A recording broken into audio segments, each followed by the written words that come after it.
and welcome. I hope that you are all doing well. Thank you so much for joining me here today to talk about the books that we chose at the end of our last video. And this month we are celebrating Summerween, so we have spooky season all month. This last week I focused on thrillers and mysteries, both young adult and regular adult.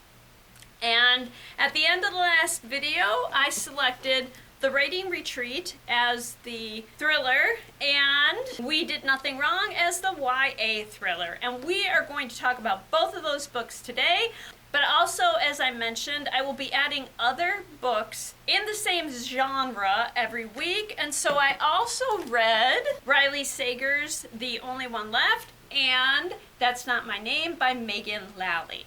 And I'm going to start with the thrillers, and then we'll do the YA thrillers. So overall, this was a really good reading week for me. Most of the books I chose I really enjoyed. So let's start with The Writing Retreat by Julia Bartz. And this is a book that I've wanted to read since it was published in 2023. I'm so glad I finally read it. Alex has wanted to be a writer for as long as she can remember.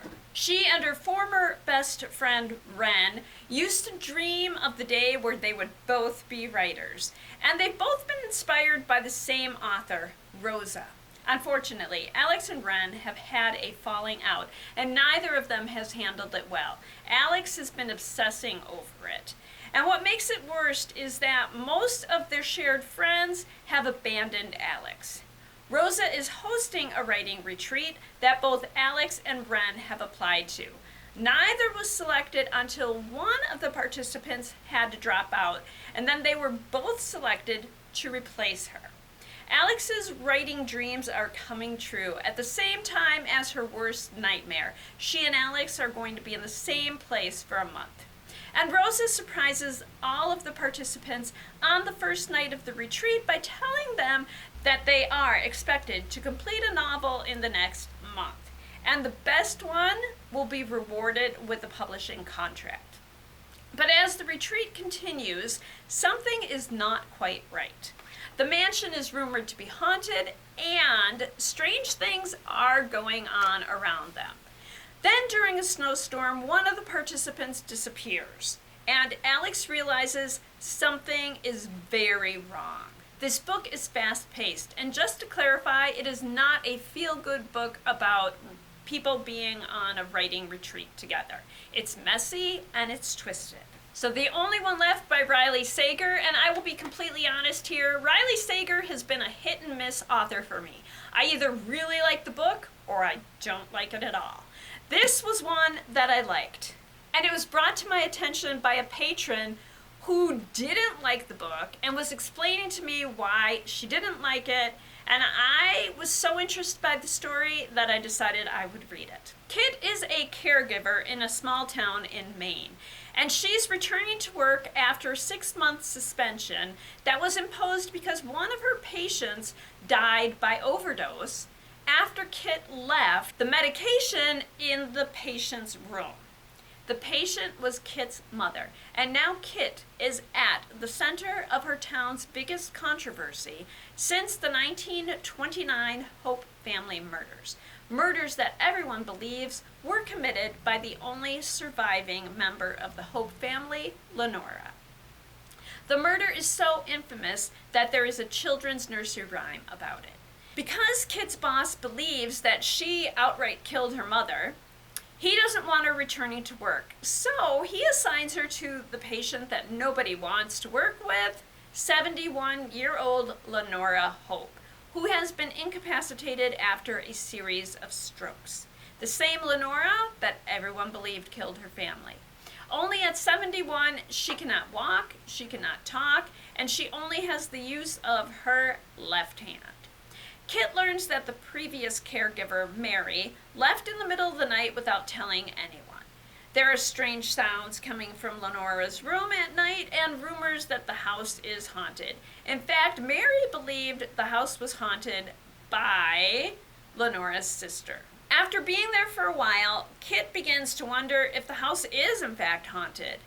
Kit's guilt over her mother's death causes her to develop a bond with Lenora, and soon Lenora indicates that she wants to tell Kit in her own way, what really happened in 1929.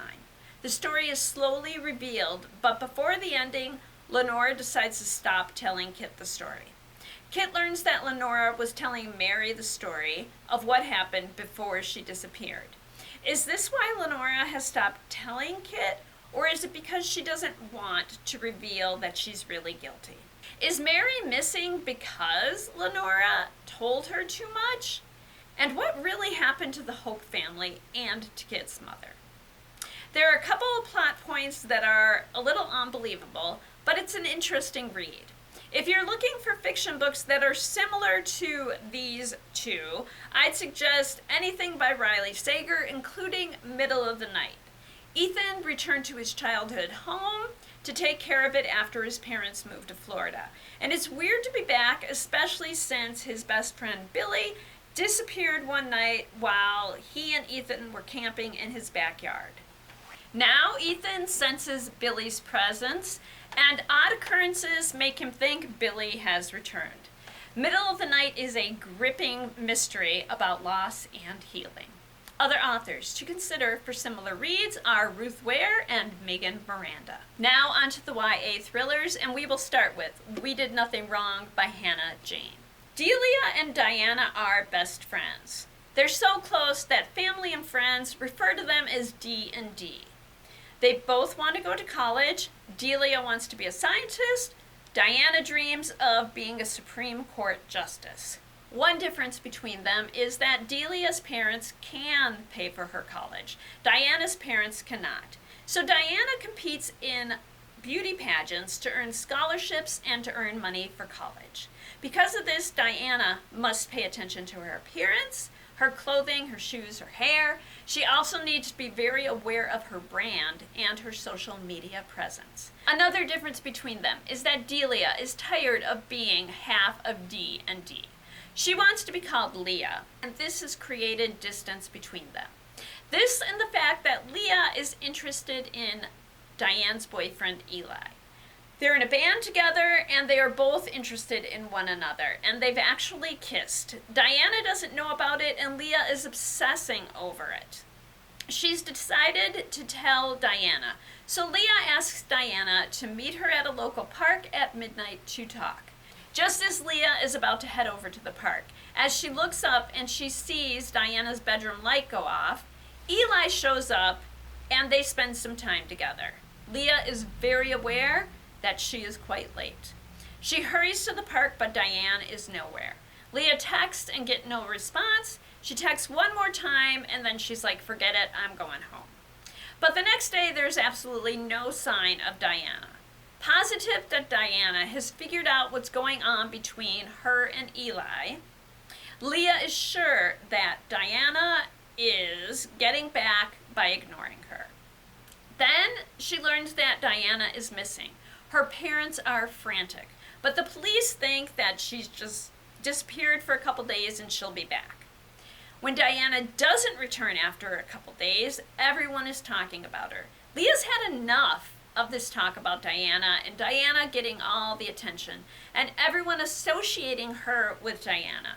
Even Eli wants to talk to her about Diana, leaving Leah confused about who he really likes. Leah has found roses with notes that Eli has left for her. But if he's really interested in her, why is he talking about Diana?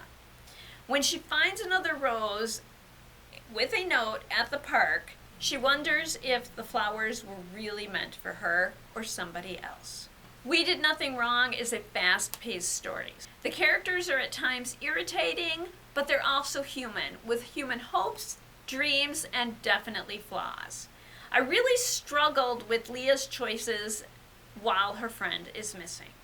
It wasn't my favorite book, so let me tell you about a book that I really did like. That's Not My Name by Megan Lally. In it, we follow two perspectives. Drew, whose girlfriend Lola is missing, and a nameless teen who a man identifies as his daughter Mary. So the story opens with a girl in a ditch along a road, and she doesn't remember how she got there, and she has injuries, but she doesn't remember how she got them. A police car pulls up alongside her, and takes her to the police station, hoping to identify who she is. And she sustained damage to her face and her hands. At the police station, a man shows up frantic. He's pulling on the door, and when he sees the girl, he is visibly relieved. It's his daughter Mary, who was separated from him as they were driving up to their cabin in separate cars. The girl cannot confirm that she's Mary, but at the cabin, the man has her birth certificate and her most recent school ID. Drew's girlfriend Lola has been missing for 5 weeks. She called him in tears after an argument with her parents, and they went to the boat launch where they often go. And as they were sitting there talking, they had an argument. Lola got out of the car and refused to get back in. She was never seen again. The whole town, even Drew's friends, believe that Drew has murdered her. To the police chief, Drew is the only suspect, and he refuses to look at other evidence. Drew spends all of his free time searching for Lola, not to clear his name, but because he knows that the longer she is missing, the harder it's going to be to find her. There's a question throughout the story if Mary is really Mary or if she is Lola.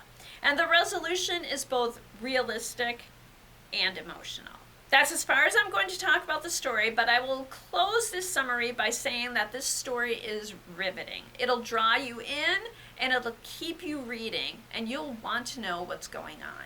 This book especially reminded me of the thriller And There He Kept Her by Joshua Moling. So if you want to read a book with similar vibes, but it's not a YA book, I'd give that a read. For a young adult book similar to these two YA books, I would suggest The Disappearance of Rachel Price by Holly Jackson. I've also heard that The Naturals by Jennifer Lynn Barnes will give you similar vibes.